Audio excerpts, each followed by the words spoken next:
우리 여기에 모인 우리 찬양 부르시면서 하나님 앞에 나가겠습니다.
사도신경으로 신앙 고백드립니다. 전능하사 천지를 만드신 하나님 아버지를 내가 믿사오며 그 외아들 우리 주 예수 그리스도를 믿사오니 이는 성령으로 잉태하사 동정녀 마리아에게 나시고 본디오 빌라도에게 고난을 받으사 십자가에 못 박혀 죽으시고 장사한 지 사흘 만에 죽은 자 가운데서 다시 살아나시며 하늘에 오르사 전능하신 하나님 우편에 앉아 계시다가 저들로서 산자와 죽은 자를 심판하러 오시리라. 성령을 믿사오며 거룩한 공예와 성도가 서로 교통하는 것과 죄를 사하여 주시는 것과 몸이 다 사는 것과 영원히 사는 것을 믿사옵나이다. 아멘.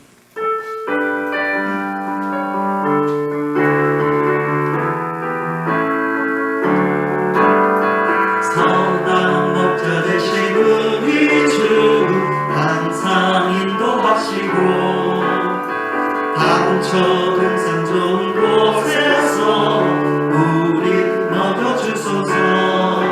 성한 목자 구세주여 항상 인도하소서. 성한 목자 구세주여 항상 인도하소서.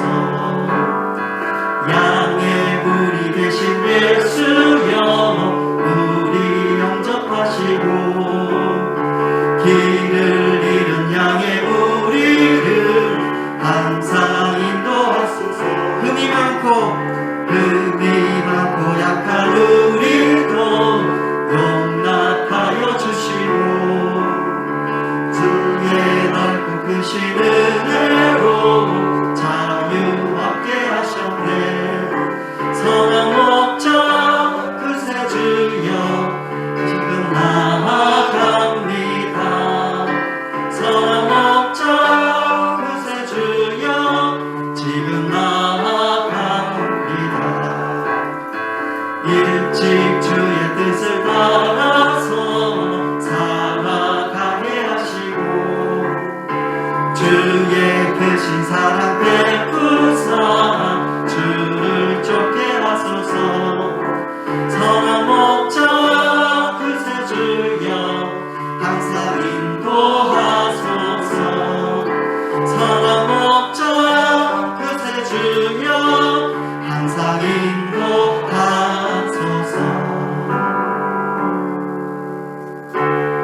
예수를 하늘을 울리며 노래해 나의 영혼아 은혜의 주 은혜의 주 은혜의 주 그날에 하늘이 열리고 모든 이가 보게 되리라 마침내 꽃들이 피고 영광의 주가 오시리라 꽃들도 구름도 바람도 넓은 바다도 찬양하라 찬양하라 예수를 하늘을 울리며 노래해 나의 영혼아 은혜의 주 은혜의 주 은혜의 주 꽃들도 구름도 바람도 넓은 바다도 찬양하라 찬양하라 예수를 하늘을 울리며 노래해 나의 영혼아 은혜의 주 은혜의 주 은혜의 주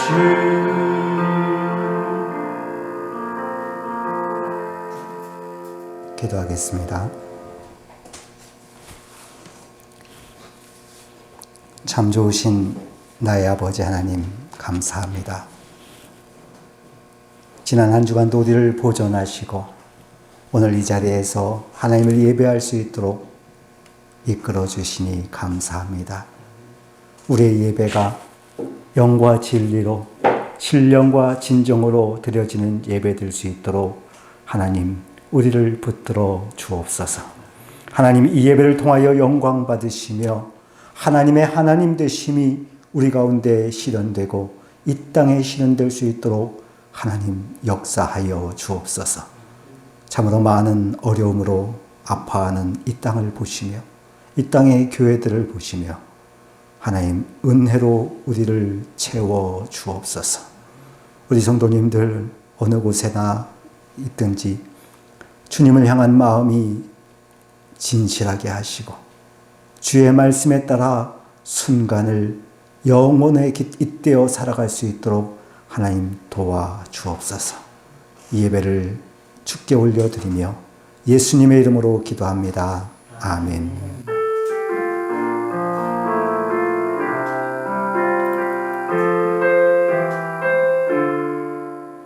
간단하게 교회 소식 알려드리겠습니다.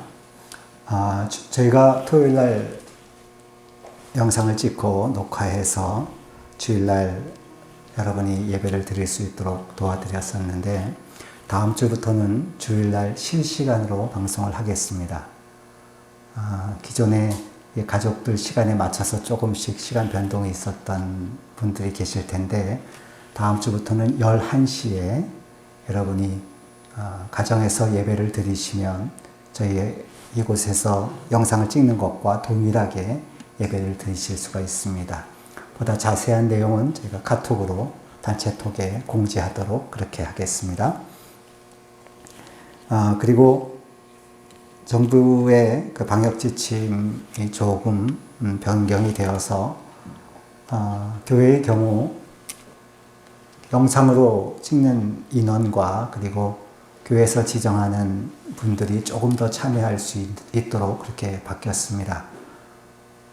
원래 300석 이하의 교회는 총 20명이지만 저희 교회가 300석이 채 안 되기 때문에 20명까지는 힘들고 12, 13명 혹은 10서너 명까지는 가능할 것 같습니다. 그래서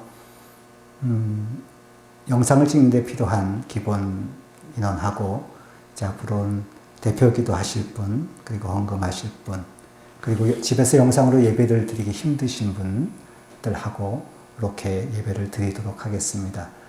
대표 기도는 돌아가면서 하는 거니까 그렇게 하고, 아마 대표 기도를 한 분이 하면, 뭐 남편분이 하시면 아내분이 그날 헌금으로 수고해 주시고, 또 바뀌게 되면 역도 가능하겠죠. 그런 식으로 하면 부부나 가정이 같이 움직일 수 있도록 그렇게 조치를 취해 보도록 하겠습니다. 세부적인 상황은 이제 줌 성경 공부 시간에 좀 말씀도 나누고요. 또 따로 단체톡으로 알려드리도록 그렇게 하겠습니다. 계속 나라와 민족을 위해서 기도하는 것 잊지 마시고, 그리고 가능하면 우리가 또 10시에 함께 기도하는 것 지켜주시고요. 또 시간이 좀 어려우신 분들은 아침 시간이나 개인적으로 시간을 정해놓고 기도하는 일 멈추지 않았으면 좋겠습니다. 하나님 말씀 보겠습니다. 하나님 말씀 베드로전서 3장 1절부터 7절까지 말씀입니다. 베드로전서 3장 1절부터 7절까지 말씀. 자, 3장 1절부터 7절까지 말씀 한 절씩 나눠서 읽도록 하겠습니다. 제가 먼저 1절을 읽겠습니다. 아내들아, 이와 같이 자기 남편에게 순종하라. 이는 혹 말씀을 순종하지 않는 자라도 말로 말미암지 않고 그 아내의 행실로 말미암아 구원을 받게 하려 함이니, 너희의 단장은 머리를 꾸미고 금을 차고 아름다운 옷을 입는 외모로 하지 말고, 오직 마음에 숨은 사랑을 공부하고 단순한 신명에 썩지 않을 것으로 하라. 이는 하나님 앞에 값진 것이라. 전에 하나님께 소망을 두었던 거룩한 부녀들도 이와 같이 자기 남편에게 순종함으로 자기를 단장하였나니, 사라가 아브라함을 주가 칭하여 순종한 것 같이 너희는 선을 행하고 아무 두려움 이르고 놀라지 아니하며 그의 딸이 된 것이라. 같이 읽습니다. 남편들아, 이와 같이 지식을 따라 너희 아내와 동거하고 그를 더 연약한 그릇이요 또 생명의 은혜를 함께 이어받을 자로 알아 귀히 여기라. 이는 너희 기도가 막히지 아니하게 하려 함이라. 아멘. 이번 주간이 추석이 있었습니다. 이번 추석은 왠지 예년과는 조금 다르다는 느낌을 받았습니다. 온 가족이 모이곤 했었는데 함께 모이지 못한 가족도 참 많이 있는 것 같습니다. 이 가족은 기본적으로 혈연으로 이루어집니다. 혈연의 밀도에 따라 촌수가 정해지죠. 그래서 자녀와 부모는 1촌이고 또 형제는 2촌이고 뭐 이런 식입니다. 근데 가족이 혈연으로 이어져서 촌수가 만들어지는데 가족 안에 촌수가 없는 경우가 있습니다. 부부가 촌수가 없습니다. 부부는 혈연으로 이루어지지 않습니다. 언약으로 이루어지죠. 서약함으로 말미암아 부부가 됩니다. 혈연 관계는 서로 특별히 노력하지 않아도 웬만하면 관계가 유지됩니다. 그러나 언약 관계는 서로 많이 노력하지 않으면 그 관계를 유지하는 것이 결코 쉽지만은 않습니다. 부부가 바른 관계를 유지하기 위해서 가져야 할 삶의 태도는 무엇인가? 흔히 남편과 아내의 관계를 성경적으로 정리하라고 말하면 아내는 순종이고 남편은 사랑이다 라고 말하곤 합니다. 이렇게 말하다 보면 이 아내분들 중에는 불평하는 분들이 있습니다. 왜 우리에게 순종하라고 하는가? 순종할 만해야 하고 또 사실 남편 말 들어서 집안이 잘 될 것 같지도 않고 그렇게 불평하는 분도 있습니다. 더 나아가서는 성경이 남성 중심주의, 남성 우월주의적인 관점으로 쓰여졌기 때문에 이런 말들이 있다라고 하는 분들도 있습니다. 이건 오해입니다. 성경은 남성 우월주의적인 관점으로 쓰여지지 않습니다.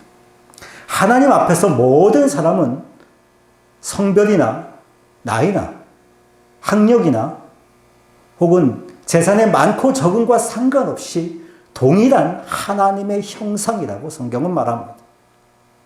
어느 누구도 하나님 앞에 차별됨이 없습니다. 사실 역사적으로 보면 기독교가 들어간 곳에 여성 평등이 이루어진 경우가 더 많습니다.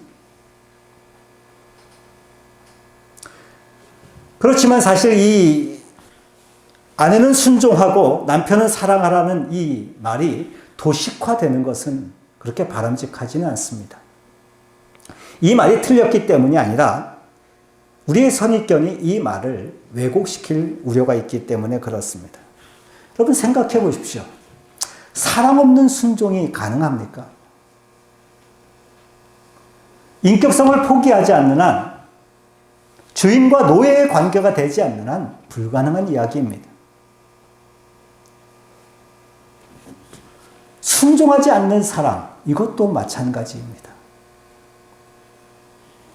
아내가 남편에게 순종한다는 것은 사랑을 전제하는 것이고, 남편이 아내를 사랑한다는 것은 결국 순종으로 증명되고 열매를 맺게 돼 있습니다. 남편과 아내는 이 사랑과 순종과 사랑의 하모니를 통해서 그 관계를 만들어가는 것입니다. 그런데 오늘 본문에서 베드로는 남편과 아내의 일반적인 관계를 말하기보다는, 보편적인 원리를 말하기보다는 조금 다른 이야기를 합니다.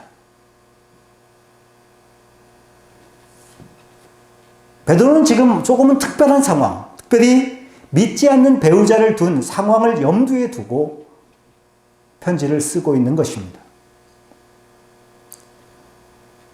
지금도 그렇지만 이 초대교회 때도 그런 경향성이 있었던 것 같습니다. 주로 여자분들이 예수를 많이 믿습니다. 그러다 보니 예수 믿는 아내, 안 믿는 남편 구도가 꽤 많이 형성되곤 합니다. 지금도 마찬가지겠지만 이런 구도가 형성됐을 때 아내들 참 쉽지 않습니다. 특별히 고대 사회에서 아내가 남편의 부속물처럼 여겨지던 시대, 그리고 남편의 종교를 따라가는 것이 사회적 원리였던 시대에 아내가 남편과 다른 종교를, 특별히 기독교를 믿는다는 것은 결코 쉬운 일이 아니었습니다. 굉장히 자비로운 남편이라 할지라도 그냥 기독교를 또 하나의 그 집안의 종교로 인정해 줄 수 있을런지 몰라도 그 이상을 기대하는 건 어려운 시대에 아내가 남편과 다른 종교를, 기독교를 믿는다는 것은 참 어려운 일이었습니다. 이런 상황에 있다 보니 이 아내에게 쓰는 말들이 더 분량이 많습니다. 그래서 보면 1절부터 6절까지가 아내에게 하고 7절 한 절만 남편에게 주는 말입니다. 어떤 분은 또 이걸 가지고 왜 아내들에게만 많이 요구하냐 불평하기도 하고, 또 어떤 분은 또 아내가 어떻게 하기 나름이기 때문에 집안은 그래서 아내에게 하는 말이 많다 이렇게 또 얘기합니다만 그렇지만은 않습니다. 베드로는 지금 믿지 않는 남편을 둔 아내들에게 순종하라고 권합니다. 여러분 고대 사회에서 아내에게, 남편에게 순종하라는 말은 할 필요가 없는 말입니다. 여자가 남자에게 순종하는 것, 특별히 아내가 남편에게 순종하는 것은 고대 사회에서 당연한 것이었습니다. 심지어는 종교적인 선택권마저도 남편에게 있던 시대입니다. 그럼에도 불구하고 베드로는 순종하라고 말합니다. 베드로 역시 당대의 문화에 예속되어 있었던 사람이기 때문에 이 말을 하는가? 아니요, 그렇지 않습니다. 베드로가 지금 이야기하는 이 순종은 그 당시 사람들이 당연시 여기던 순종과는 다른 이야기입니다. 1절을 보시면 베드로는 이와 같이 순종하라고 말합니다. 이 이와 같이는 2장의 내용을 받는 것입니다. 그리스도인이 세상의 모든 제도에 순종하라고 합니다.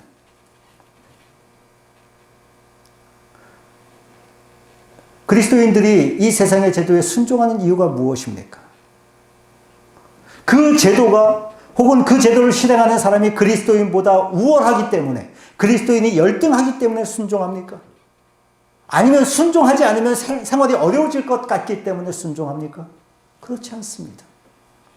세상의 제도에 순종함으로 어디서건 그 사람들의 무식한 말들을 막기 위함이었다라고 우리가 지난주에 말씀을 나눴습니다. 사원들, 종들이 주인에게 순종하는 이유는 무엇이었습니까? 주인이 친절하기 때문에 그렇습니까? 아니죠. 부당하게 대우해서 애매히 고난을 당한다 할지라도 순종해야 했습니다. 왜요? 예수님께서 그렇게 하셔서 구원을 이루셨기 때문에 그렇습니다. 여러분, 한 여인이 예수를 믿음으로 말미암아 영생을 얻었습니다. 이 여인은 이제 자유인이 된 것입니다. 한 남자에게 속한 부속물이 아니라 이 세상 제도에 있어서 열등한 위치에 처한 부품이 아니라 하나님의 형상이요, 왕 같은 제사장이며 거룩한 나라의 시민으로서 자유자가 되었습니다. 그럼 이제 어떻게 해야 합니까? 나는 자유자다. 너는 나의 주인이 아니다. 이 왜곡된 사회의 구조 속에서 당신이 나의 몸을 구속할 수 있을지 몰라도 내 영혼은 구속하지 못한다. 외치며 호련히 떠나야겠습니까? 아니요. 성경은 순종하라고, 남편에게 순종하라고 말합니다. 왜 그렇습니까? 당시의 사회 구조가 남편에게 순종하지 않으면 쫓겨나기 때문에, 영원한 나라의 소망이 있지만 그래도 결국 이 세상에서 살아야 되는 사람이기 때문에 어쩔 수 없이 버텨야 하기 때문에 그렇습니까? 그렇지 않죠. 베드로는 순종의 이유를 그 아내의 행실로 말미암아 구원을 받게 하려고, 너희의 두려움하며 경건한 행실을 보게 하려고 라고 분명하게 말합니다. 순종이 남편을 구원하는 초석이 될 수 있기 때문입니다. 여러분, 이 말이 아내가 예수를 믿으면 남편이 덩달아서 구원을 받는다, 그 말은 아닙니다. 참으로 조심하고 정결하게 사는 그 아내의 삶을 통하여서 남편의 삶이 달라질 가능성이 많아진다는 이야기입니다. 세상을 바르게 살아가는, 올곧게 살아가는 그리스도인들을 바라보면서 세상 사람들이 저 사람들은 왜 저렇게 살아갈까? 그 이유가 무엇일까라고 질문하듯이 한 아내가 부당한 자신의 대우에도 불구하고 순종하며 정결한 삶을 살아가는 모습을 보면서 남편이 생각하는 거예요. 내 아내는 왜 저럴까? 내 아내가 이러한 삶을 사는 이유가 무엇일까? 이 의문이 구원의 출발점이 되는 것입니다. 이런 의문을 만들어낼 수 있는 순종을 감행하라고 베드로는 권합니다. 어떻게 남편을 구원에 이르게 하는 순종을 감행할 수 있는가? 3절 말씀입니다. 3절 말씀 우리 같이 읽을까요? 읽습니다. 시작. 너희의 단장은 머리를 꾸미고 금을 차고 아름다운 옷을 입는 외모로 하지 말고, 외모로 하지 말라고 합니다. 여러분, 오해하지 마세요. 이 말이 아내들이 외모를 치장하면 안 된다, 이 말은 아닙니다. 이 성경 읽기가 참 중요합니다. 어떤 교회에서는 이 말씀과 또 구약의 몇몇 구절들을 가져다가 예배당에 올 때, 그럼 일반 생활 속에서도 아내들이 이렇게 치장하지 못하도록 액세서리를 하지 말아라, 머리는 어떻게 해라, 옷은 어떻게 하지 말아라, 이런 이야기들을 하는 경우들이 있습니다. 제가 그 학창시절에 보면 교회 올 때 옷은 또 빨간색은 입지 말라고 하기도 하고, 그러면 좋은 자리 갈 때 또 빨간색 다 입더라고요. 교회에 올 때 다 검은색, 목사들도 검은색 입잖아요. 이게 장례식장 분위기 옷들만 입고 오는데, 이상하게 꾸미는 것들을 죄악시하는 경향이 있습니다. 그러면서 외모로 하지 말라고 그랬다. 제가 이런 생각을 해봅니다. 이 사도들이 만약에 코로나19 시대 한국 땅에 살았다면 어떻게 설교했을 것 같습니까? 이렇게 했겠죠. 여러분, 마스크를 쓰십시오. 개인의 자유라고 말할 수 있으나 마스크를 쓰는 것이 형제를, 이웃을 사랑하는 가장 기본적인 것입니다. 일상생활에서는 물론이거니와 교회에서 예배를 드릴 때에도 우리가 마스크를 써야 합니다. 이렇게 설교했을 겁니다. 근데 이제 후대에 코로나19의 상황이라는 것을 전혀 인식하지 않고 그 설교를 읽는 사람들은, 그리고 그 설교를 문자적으로 적용하면서 그러겠죠. 교회에서 예배를 드릴 때는 마스크를 써야 한다. 그리스도인들은 언제나 마스크를 써야 하는 것이다. 교회에서 뭐 마스크 쓰는 법 강의하고 어떻게 마스크를 효율적으로 쓸 것인가 이런 거 강의하겠죠. 그러면서 우리는 성경을 문자적으로 순종한다라고 말합니다. 이건 정말 어이없는 거예요. 어이없는 겁니다.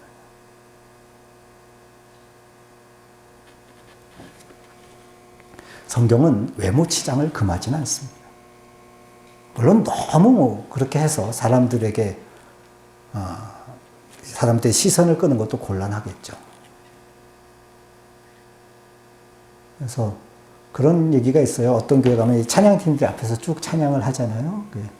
찬양팀을 뽑을 때도 외모를 보고 뽑는다. 왜냐하면 너무나 그 아름답고 멋진 남성, 아름다운 여성, 멋진 남성을 뽑아놓으면 사람들이 찬양에 집중하지 않고 그 사람을 본다고 해서 약간 좀 떨어지는 사람을 뽑는다 그러던데. 어찌됐건, 그러니까 너무 그러면 안 되겠습니다만, 베드로가 이야기하는 것은 이 겉모습의 변화가 남편의 변화를 이끌어낼 수 없다는 이야기를 하고 싶어 하는 겁니다. 4절 말씀을 보십시오. 겉모습의 변화가 아니라면 어떻게 해야 하는가? 4절 우리 같이 읽을까요? 시작. 오직 마음에 숨은 사람을 온유함으로 안정한 심령에 썩지 아니할 것으로 하라. 이는 하나님 앞에 값진 것이니라. 마음에 숨은 사람, 이 속사람, 이 속사람이 하나님의 성품으로 채워질 때 비로소 순종이 가능합니다. 속사람이 하나님의 성품으로 채워졌을 때 그의 순종이 효력을 만들어내는 것입니다. 무엇으로 채워야 합니까? 온유함. 이 온유는 힘이 잘 다스려져 있는 상태를 말합니다. 원래 이 말은 그 야생마를 데려다가 잘 길들인 상태를 두고 썼던 단어입니다. 잘 다스려지고 통제된 인격을 온유라고 말합니다. 여러분, 남편이 예수를 안 믿는다고 해서 아내가 야생마같이 뛰어선, 그리고 야생마처럼 성질을 부려서는 안 됩니다. 불신 남편이 아내에게 비협조적인 것은 당연합니다. 교회 다닌다고 해서 가정을 버렸다는 동이 말도 안 되는 얘기를 하죠. 아니, 굳이 그렇게 안 해도 되는데 주일날 약속 시간을 잡고 그 시간에 꼭 같이 가자고 하기도 하고. 여러분, 믿지 않는 남편이 이렇게 한다면 아내들이 어떻게 해야겠습니까? 화를 내야 합니까? 성질을 성질대로 부리면서, 그래, 이런 식으로 나온다고 보자. 누가 더 불편한 거 보자. 확 눌려버려야 하겠습니까? 성경은 남편이 그럴수록 온유함으로 대하라고 합니다. 잘 다스려진 인격으로 남편을 대해야 합니다. 또한 안정한 심령이다 라고 표현합니다. 안정한 심령으로 대해야 합니다. 이 안정은 고요한 태도, 조용한 태도를 말합니다. 남편을 향해 너무 떠들썩하면 안 됩니다. 말이 너무 많아서 시끄러우면 안 됩니다. 남편이 정말 예수를 잘 믿는, 그래서 나도 마음을 다하여 따를 수 있는 그런 사람이 되기 원하십니까?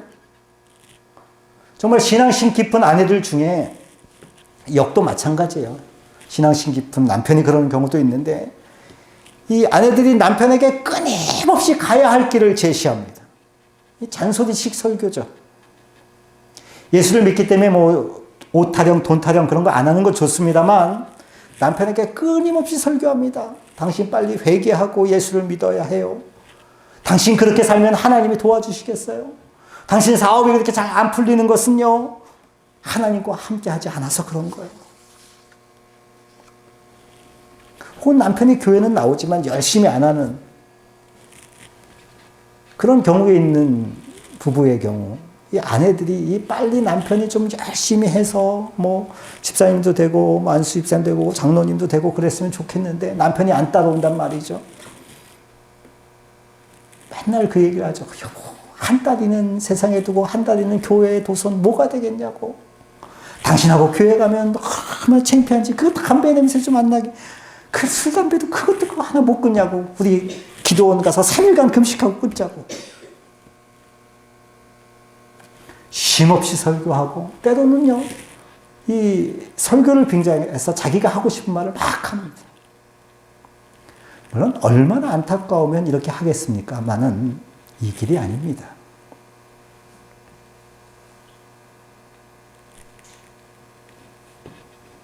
온유함으로 안정한 심령으로 대해야 합니다. 온유함으로 안정한 심령으로 순종하는 것, 이것은 낯선 길이 아닙니다. 성경 속에서 거룩한 부녀들, 하나님을 따랐던 사람들이 걸었던 길입니다. 5절 말씀을 보십시오. 같이 읽습니다.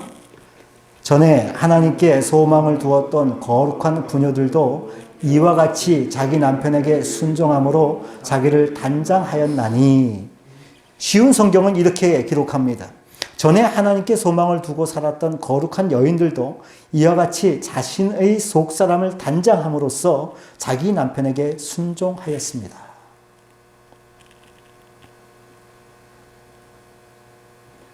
하나님께 소망을 둔 사람, 속사람이 건강한 사람이 자기 남편에게 순종할 수 있습니다.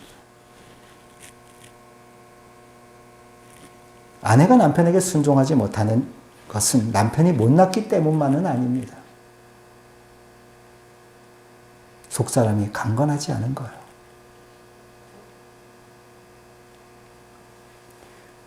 이렇게 순종하는 것이 정말 남편의 구원에 도움이 되겠는가? 이것이 효과적인 방법인가? 온유한 심령으로, 안정한 심령으로 남편에게 순종하는 것이 과연 효과적인 방법인가? 네, 그렇습니다. 이 역사가 교훈합니다. 대표적인 예가 사라입니다.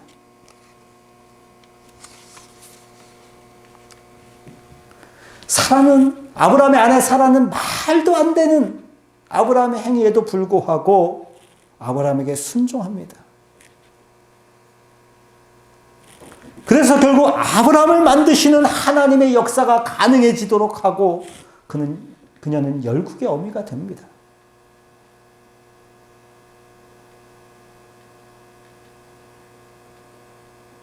여러분, 사라가 아브라함에게 순종했다라는 이 사실 앞에서 나의 남편은 순종의 대상이 되지 않는다라고 말할 수 있는 사람은 아무도 없습니다.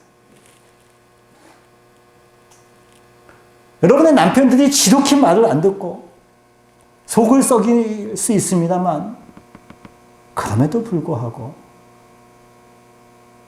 여러분을 팔아먹지 않잖아요.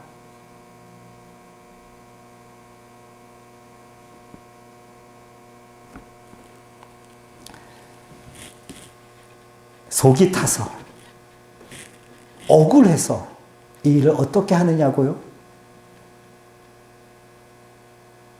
믿지 않는 남편이 핍박해도 나의 권리를 주장하지 않고 순종하는 것, 참 억울한 일일 수 있습니다. 그래서 어떤 분들은 왜 아내들만 순종하라고 하느냐, 억울하다라고 말하는 것 이해가 갑니다. 그런데 여러분, 성경은 아주 분명하게 말합니다. 선을 행함으로 고난을 받고 참으면 이는 하나님 앞에 아름다운 것이다. 이것이 하나님 앞에 값진 것이다. 이렇게 하는 것이 하나님 앞에 값진 것이라는 말입니다. 예수님이 걸으셨던 길이 그 길입니다.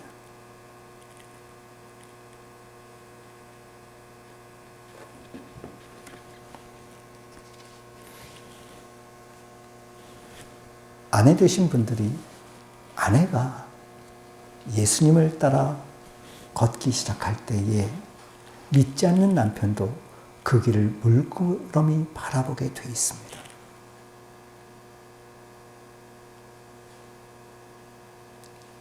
그 아내의 길을, 아름다운 행실을 우리의 삶 가운데 맺을 수 있기를 주님의 이름으로 소망합니다. 그럼 남편들은 어떻게 해야 되느냐? 아내와 더불어 아름다운 신앙의 길을 걷기 위해서 남편이 가져야 할 태도는 무엇인가? 7절 말씀 우리 같이 한번 읽습니다. 7절 다 같이 읽습니다. 시작. 남편들아 이와 같이 지식을 따라 너희 아내와 동거하고 그를 더 연약한 그릇이요 또 생명의 은혜를 함께 이어받을 자로 알아 귀히 여기라. 이는 너희의 기도가 막히지 아니하게 하려 함이라. 여러분, 이 구절은 특별히 믿지 않는 아내를 염두에 두었다고 보기 조금 어려운 면이 있습니다. 우리가 7절까지 읽었습니다만 사실은 7절과 6절이 이어지기보다는 7절이 좀 독립적인 문단에 속한다고 보여집니다. 그리고 고대 사회에서 남편이 예수를 믿으면 아내도 따라오는 것이 보편적인 일이었기 때문에, 그러니까 아내가 교회를 안 나가는 그 상황을 생각하는 것은 좀 쉽지 않다는 것입니다. 그러나 무조건적으로 남편을 따라야 하는 이 사회적 상황 때문에 몸은 나와 있지만 그 마음은 아직 예수를 믿지 않는 상태를 생각할 수 있습니다.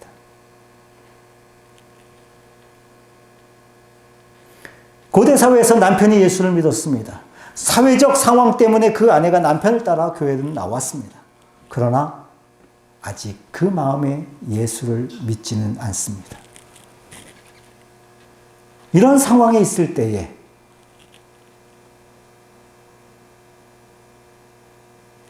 남편의 경우에도 이와 같이라는 어구가 적용됩니다. 손해가 되는 것 같고 답답하고 그럼에도 불구하고 예수님이 걸으셨던 길을 따라가는 마음으로 이 아내와 함께 하라는 것입니다. 일단 동거해야 합니다. 아내를 내쫓으면 안 됩니다. 여러분, 아내를 내쫓는다는 말이 여러분 이상하게 들릴 수 있어요. 그러나 이 고대 사회에서는 자주 벌어지는 일입니다. 자식을 못 낳아도 내쫓고요. 남편에게 도움이 안 된다고 판단되면 쫓아내기도 하는 그런 시대였습니다. 절대 그럴 수 없는 건데 그러는 거죠. 아내는 남편이 버리고 그럴 수 있는 존재가 아니에요. 근데 무식해서, 지식이 부족해서 그렇게 하는 겁니다. 아내가 어떤 존재인지 아는 지식이 있다면 있을 수 없는 일입니다. 하나님께서 왜 아내를 두셨는지, 돕는 배필로 우리에게 어떤 의미를 두셨는지를 안다면 이렇게 할 수 없는 거예요. 일단 동거해야 합니다. 그러면서 귀히 여겨야 합니다. 아내를 당연히 내가 가는 길을 따라와야 할 부속물로 여기면 안 됩니다. 남편이 가는 길을 아내가 따라와야지 뭔 소리야. 그게 아니라는 겁니다. 당시의 사회는 당연하게 그걸 여겼지만 그리스도인은 그럴 수 없습니다.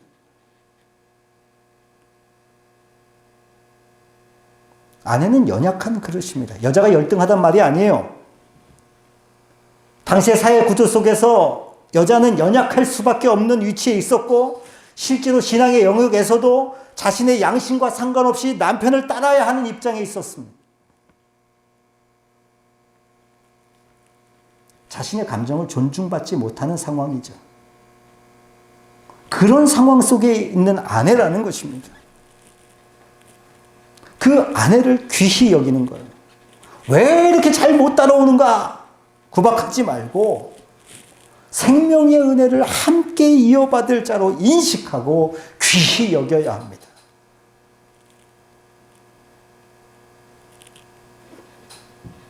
생명의 은혜를 함께 받아야 하기 때문에 막 끌고 가는 게 아니라 결국 생명의 은혜를 함께 받아야 하기 때문에 귀히 여기라는 것입니다. 어떤 분은 그렇게 말하는 것도 제가 들은 적이 있습니다. 위대한 신앙의 길을 걷기 위해 나의 신앙을 제대로 이해하지 못하는, 그리고 따라오지 못하는 아내와 함께 할 수 없다.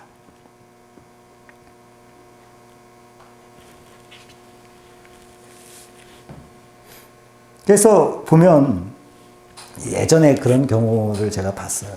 남편과 아내가 동일하게 예수를 믿는데 일반적으로 뭐 신앙의 깊이와 조금 상관없이 그것과는 조금 다르게 그 남편들이 통이 좀 클 수 있잖아요. 교회에서 뭐 건축 헌금을 하는데 헌금 얼마죠? 남편이 그랬는데 아내가 볼 때는 이게 굉장히 부담되는 거예요.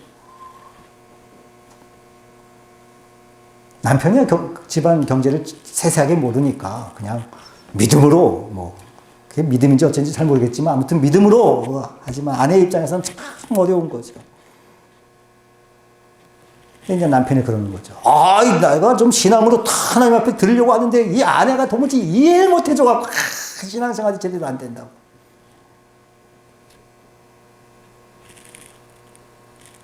여러분, 아내와 동일한 마음으로 함께 할 수 없다면 신앙의 길을 걸을 수 없습니다.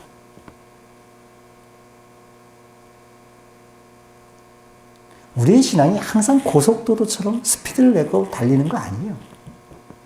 결국 생명의 은혜를 함께 누릴 그 사람과 함께 보조를 맞추고 걸어가는 것이 굉장히 중요합니다. 아내가 신앙의 길을 온전히 따라오지 못한다고 아내를 홀대하며 마음을 다해 함께하지 않는다면 하나님께서도 그 남편의 말을 듣지 않겠다고, 함께하지 않겠다고 말씀하십니다. 이것을 베드로는 기도가 막힌다라고 표현합니다.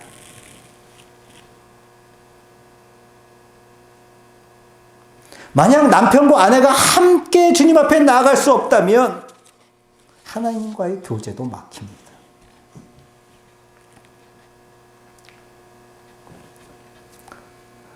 남편 되신 분들은 잘 생각해야 합니다.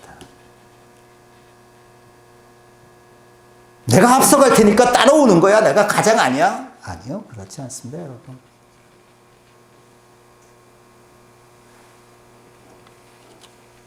우리의 신체를 보면요,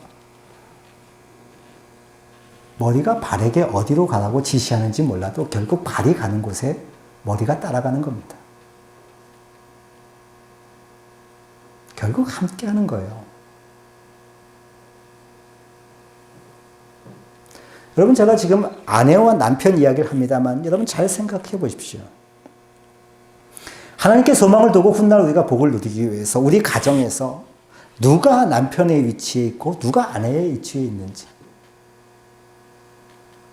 성경 말씀처럼 아내, 남편 그 위치가 정확히 맞을 수도 있고요, 그 위치가 바뀔 수도 있습니다. 그죠? 심지어는 자녀가 남편에게, 부모에 대해서 남편의 위치에 있을 수도 있고 그 역도 가능합니다. 게다가 여러분 더 확장해서 본다면 이 하나님의 교회가 가족 공동체라는 사실도 기억해야 합니다. 우리 교회 안에 어떤 분은 남편의 위치에 있을 수 있고요, 아내의 위치에 있을 수도 있습니다.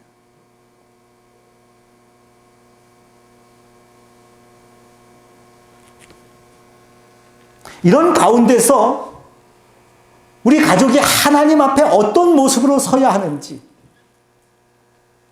이를 위해서 내가 감당해야 될 역할, 위치는 어디인지 깊이 이해하고 실행할 수 있도록 이끄시는 주님의 은혜가 우리 가운데 넘치기를 주님의 이름으로 소원합니다.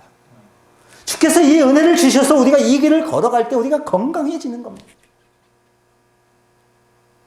가족은, 남편과 아내는, 우리 교회는 한 사람이 세지고 한 사람이 잘나진다고 해서 건강해지는 것이 아닙니다. 우리 가족 구성원 중에 출세하는 사람이 몇 명이 나오느냐의 문제가 아닙니다. 우리 교회 안에 잘난 사람, 굉장한 사람이 몇 명이 있느냐의 문제가 아닙니다. 우리가 서로가 서로에 대해서 각자의 위치에서 어떻게 섬길 수 있느냐가 가장 중요한 것입니다. 하나님께서 은혜를 주셔서 내가 마땅히 섬겨야 할 위치를 깨닫게 하시고 그 자리에서 주의 말씀에 따라 때로는 고난받으며 때로는 애매한 고난으로 인하여 마음이 아프지만 주께서 걸으셨던 그 길을 묵묵히 걸어가는 저와 여러분, 우리 공동체가 될 수 있기를 주님의 이름으로 축복합니다. 기도하겠습니다. 참 좋으신 아버지 하나님 감사합니다. 하나님께서 우리를 불러주시고 가족을 만들어주시고 또 가족 공동체인 교회 안에 있게 하셨으니 감사합니다. 내가 아내에 대하여, 남편에 대하여, 자녀에 대하여, 부모에 대하여 또 내 옆에 있는 성도들에 대하여 어떠한 자세를 취해야 하고 어떤 위치에 있어야 하는지 깨닫게 하시고 주의 말씀에 따라 필요하다면 묵묵히 고난을 감수함으로 우리의 가정이, 우리의 교회가 건강해지는 하나님 앞에 아름다운 모습으로 서는 그 복을 누릴 수 있도록 주님, 우리를 이끌어 주옵소서. 감사하며 예수님의 이름으로 기도합니다. 아멘. 우리 찬양 부르시면서 준비하신 헌금 드리겠습니다.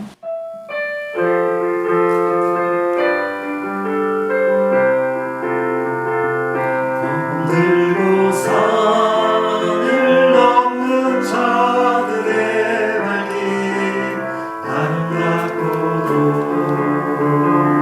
아름답도다. 나와 전하며 복된 소식을 외치네.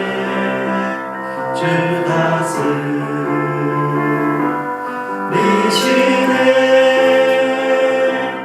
주 다스리시네.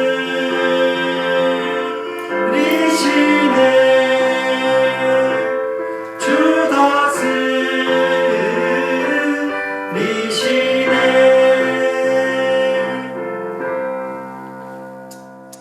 기도하겠습니다. 하나님 아버지 감사합니다. 오늘 우리가 하나님 앞에 예배하며 예물을 드렸습니다. 우리가 드린 예물 정말 온 마음을 들여 하나님께 드리는 신앙 고백이 될 수 있게 하시고 하나님 이 예물이 아름답게 존귀하게 사용되어질 수 있도록 함께 하옵소서. 지금은 우리 주 예수 그리스도의 은혜와 하나님 아버지의 그 크신 사랑과 성령 하나님의 함께 하심이 남편으로, 아내로, 성도로 마땅히 있어야 할 자리에 하나님이 원하시는 모습으로 반응하며 살기 원하는 주의 백성들 가운데 지금부터 영원까지 함께 있을지어다. 아멘.